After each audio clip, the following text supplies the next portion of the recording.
Value engineering strategies to 10x the value of your clinic and dominate the market. Part 6, Chapter 5.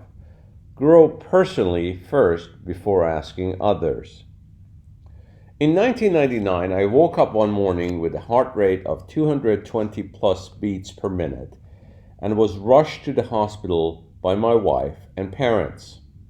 After trying all sorts of medications, the emergency room physician told me the only way to get my heart to stop beating so fast was to put me to sleep and shock my heart.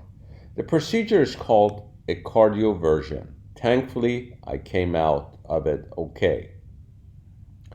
What happened over the next few months was very painful. It was not related to my physical health, but my business. At the time, I owned a considerable sized single location dental practice with 57 employees. The month before my health incident, my practice had topped $500,000 in monthly gross income. After I left the hospital, I decided to step back from my everyday stressful work and hire a so-called professional and experienced manager. Within a month, practice income dropped below $200,000, and within 3 months, we were struggling to pay our bills.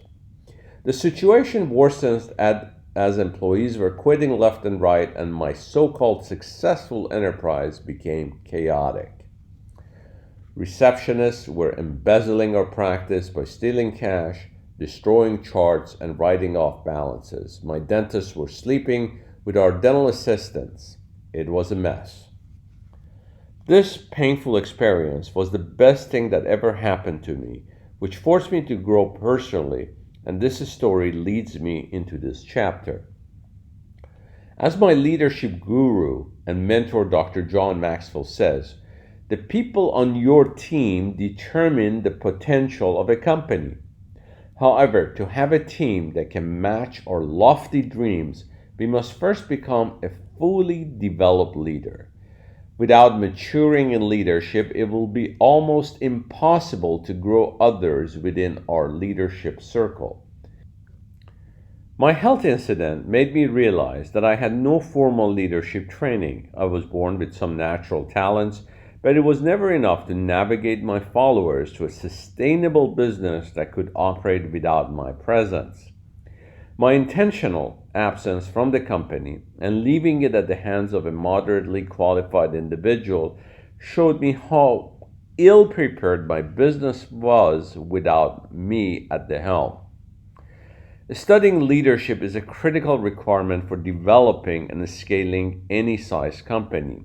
It does not matter whether this is your first business or if you have already created a chain of clinics.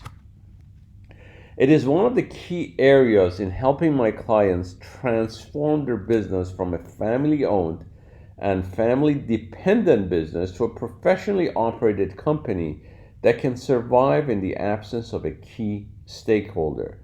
As the company's top managements mature in their leadership skills, the quality of those recruited improves, which in turn helps the company grow exponentially.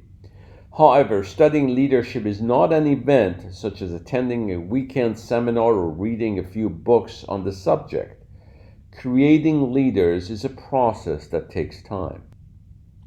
Investors are willing to pay more for a company that can show a stable and experienced leadership management team and develops future leaders.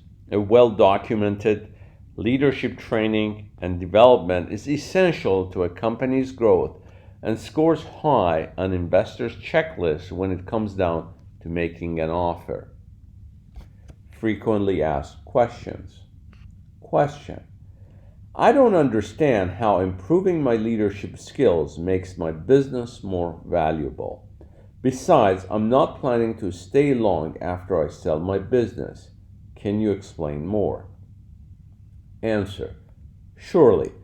First of all, you should not look at improving your leadership skills as a specific event, but embrace it as a personal growth opportunity. Professional investors can judge an organization within minutes of interviewing employees as to whether or not a professional level of leadership is present. They will look for clues such as level of employees' engagement, job ownership, communication mastery, listening skills, and resourcefulness. Additionally, you may change your mind in selling your business and walking away once you hone your leadership skills. Instead, you may decide to develop other leaders who can further expand your business without much of your daily operations involvement. Question: do I need to pay for the training of my employees? What if they leave? Answer: this concern is a widespread objection I hear from many owners. They're worried about investing in their employees because someday they may leave. I remember reading a quote from a CFO of a company asked the CEO the same question. What if we spend the money on training our people and they leave? The CEO answered, would you rather have untrained people stay with our company and expect our company to grow? The fact you're asking this question tells me you lack the necessary leadership skills, as these questions stem from personal insecurities of those new to leadership. Research and surveys have shown that consistently training and coaching employees encourages them to become more engaged, and they tend to stay loyal to their leadership team. Question: I'm a medical director of a multi-specialty physician group, and I often have conflicts with other physicians as they're challenging to lead. How can I get them to see from my point of view so we are all more aligned? Answer: I think before you can lead others, you must make sure you can lead yourself first. Sometimes leading ourselves is more complicated than leading others. However, it is fundamental to any sustainable leadership. As leaders, we have blind spots that make us think others we want to lead are the problem. This thinking could stem from our own insecurities, egos, or a weak character. Again, the intentional study of leadership is mandatory for any company that wants to grow and increase its market valuation. Question: I have already achieved successful results with my dental group, and we currently have nearly 120 employees, and this year our revenue will top $18 million in sales. Why should I focus on enhancing my leadership skills? Answer: congratulations, you certainly have achieved superior results, and it is worth celebrating. However, growing your company to $50 million or $100 million in revenue requires a different skill set.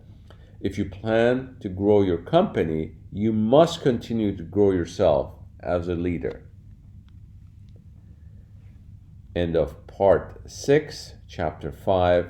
Please proceed to part 7.